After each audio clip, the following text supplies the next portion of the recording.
రాజ్యమేది లేదు గాని రాణిలాగా చూసుకుంటా, కోట కట్టలేను గాని కళ్ళల్లో నిన్నే దాచుకుంటా.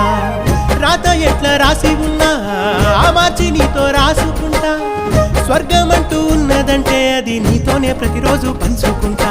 నిన్ను గన్నవి నాన్నకన్నా అల్లారు ముద్దుగా సాదుకుంటా. నీకు కోపం వస్తే కొంత దూరం ఉంటా, నువ్వు గీత గీస్తే నేను దాటనంటా. కంట నీరు కంటి రెప్ప దాటకుండా కాటుకై కావలుంటా. రాంబాయి నీ మీద నాకు మనసాయనే,